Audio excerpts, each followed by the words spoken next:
Tell me about faith. Tell me about your faith. When you were young, how'd you grow up? What happened? So I grew up in a Christian home. It was it was more Southern Baptist when I grew up. It was the hellfire and brimstone, you know. Don't do this, don't do that, and then usually that's the person you find doing it anyway. Which is I'm like, hey, that's human stuff, right? I'm like, you know, you're on the front line now. I'm like, you know, I didn't want it till you told me I couldn't have it, you know. But I grew up that way, and it was just the way I was raised by my parents. And the love, and my whole family. I mean, both of my grandfathers were pastors. Wow. And I saw. Did I see? I'm pretty sure I saw my mom's dad preach a few times. But he would get a shout out on the Gaithers. You know, they talk about being at a tent revival in South Carolina, and they're like, that's my grandpa. Wow. But that's what I grew up around. Does that mean I stayed that way? Absolutely not. Because you had a brush with darkness. Oh, big time. Yeah. My first 7 years of school was at a Christian school. My parents were doing well enough to put me in a private school, which had its own issues. When I went to public school in 8th grade, you know, I was like, let's just say peer pressure was a new thing for me, you know. You know it's wrong to do it, but if somebody calls you a chicken, you're like, well, I'm not a chicken. I mean, you know what I mean? I mean, I know I'm going to get expelled if I do this, but I might be a lot of things, but I'm not a chicken. Right. I think I learned a lesson. I think it was in Back to the Future 2 or 3. Yeah. The chicken thing. So in my teenage years, I did, and I put this in the book. I went through a little spell of. It started with like witchcraft stuff, and then it led into like just, like a friend. I always use air quotes. My friend introduced me, and it starts kind of innocent and stupid, but.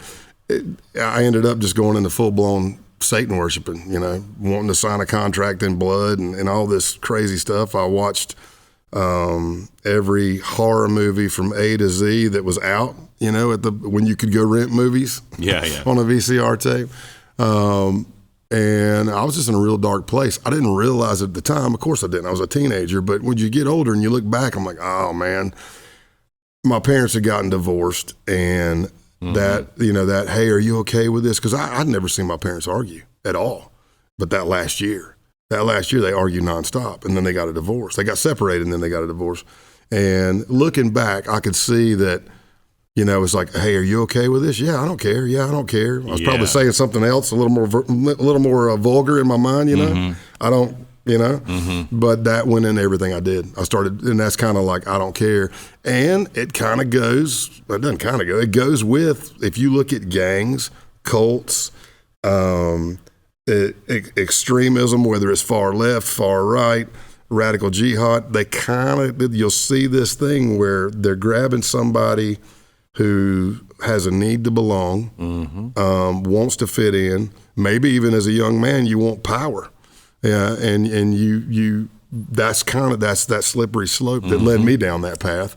And then as I tell the story in the book, I'm still unbelievable friends with my core high school group.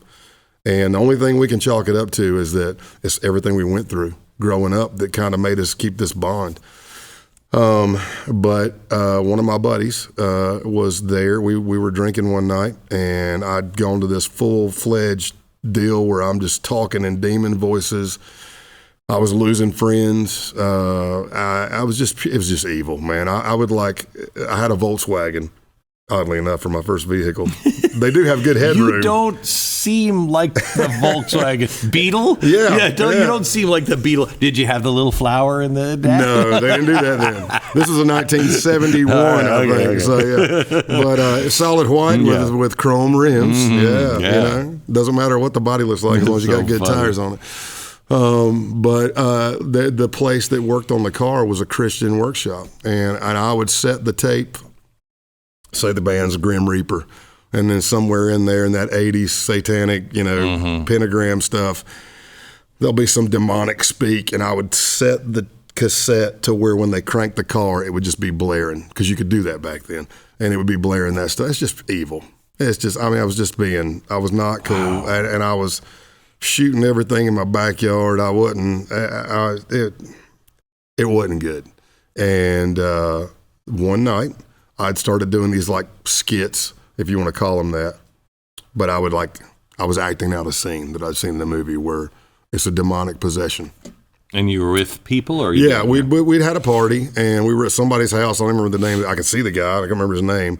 I didn't drive there that night, so just alcohol, no psychedelics, nothing hallucinator, nothing like that.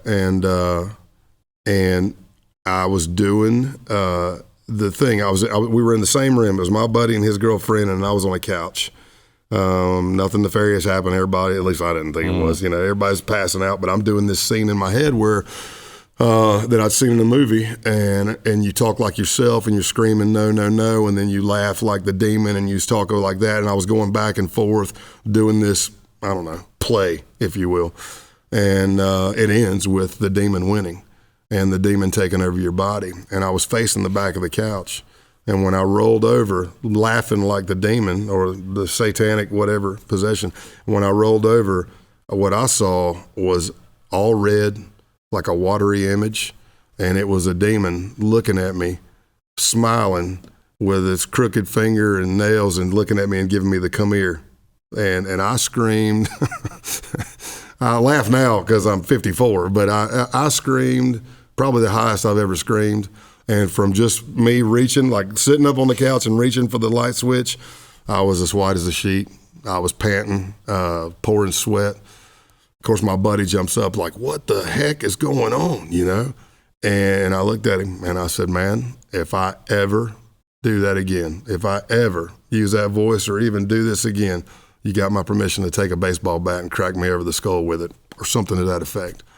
He got completely calm, Glenn. It was like the spirit just entered the room. Everything just went, whoo, and he looked at me, and I don't even know if he remembers saying it because I think it was the spirit. He looked at me and he leaned in as if he knew what I'd seen. And he said, I told you, didn't I?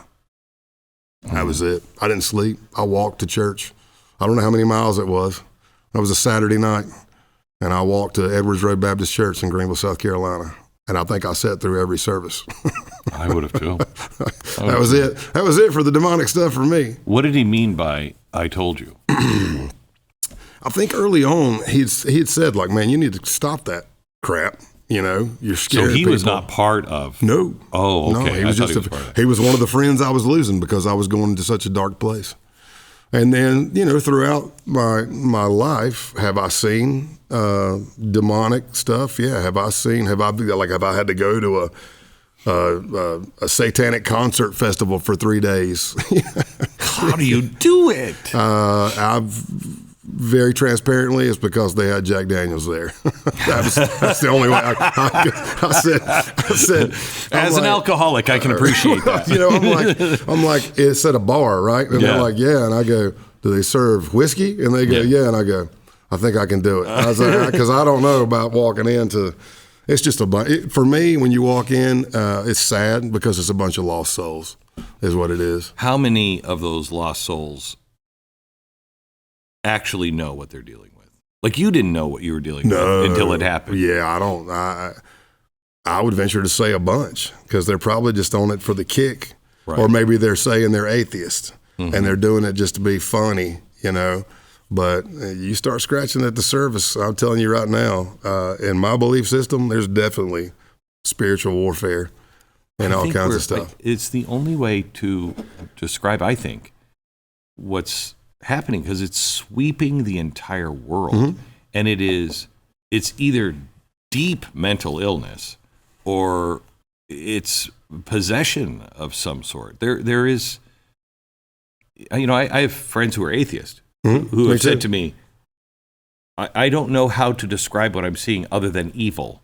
And I know that's not an atheist word, and I know what it means, but I can't describe this any other way. Yeah. And that's what I try to tell people. I put it in the book. I'm sure it's been said before, but the best way for me to explain it, a lot of these interviews, I've been blessed on this book launch tour and stuff, and even the Rolling Stone magazine article back in 2022. But I just say, look, you just need to understand that there are evil people on this planet that want to do evil things to good people. And it's been that way pretty much since the beginning of time.